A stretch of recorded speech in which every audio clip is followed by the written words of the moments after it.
Les livraisons de la Mustang suspendues. Alors pourquoi? Un défaut logiciel susceptible de causer quelques petits soucis aux propriétaires.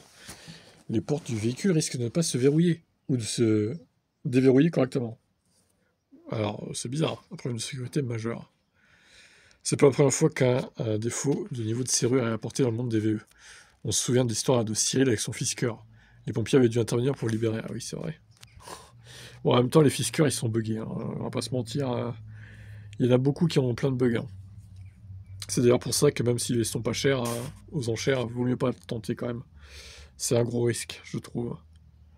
Hormis s'il est à 10-12 000 euros, bon là tu peux te laisser tenter, mais 20-25 c'est un peu chaud.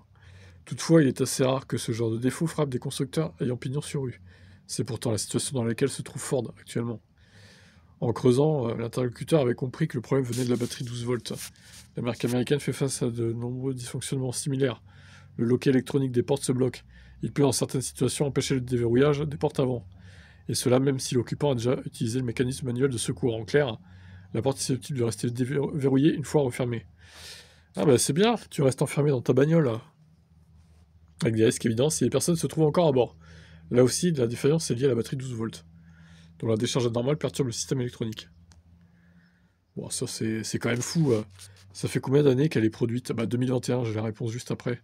Ça fait 4 ans qu'elle est produite cette voiture, il y a encore des bugs comme ça, mais c'est pas sérieux, sérieusement Ford là. Faut travailler sur ça, hein. Ah non, non, mais franchement, je ne comprends pas. En 4 ans qu'ils aient pas pu régler ce problème, quoi. Il faudra identifier ce problème sur plus de 316 000 véhicules à travers le monde, produits entre 2021 et 2025. Environ 596 000 sont concernés aux US, 120 000 sur d'autres marchés, dont l'Europe. Par mesure de précaution, la marque a demandé à son réseau de concessionnaires de suspendre toutes les livraisons et éventuels essais routiers. Ouais, même si les testeurs sont piégés, voilà, la pub que ça leur ferait. Les clients vont devoir patienter, il ne s'agit pas d'un simple désagrément technique. La firme du Michigan le traite comme un vrai sujet de sécurité. Une mise à jour logicielle est en cours. Un déploiement est prévu. Au cours du 3e trimestre. Il faudra donc attendre la fin de l'été. Au passage, Ford indique que le correctif pourrait ne pas être disponible en mise à jour à distance. Les propriétaires pourraient donc être obligés de se rendre en concession, ça va râler. Une fois le correctif prêt, les clients seront contactés.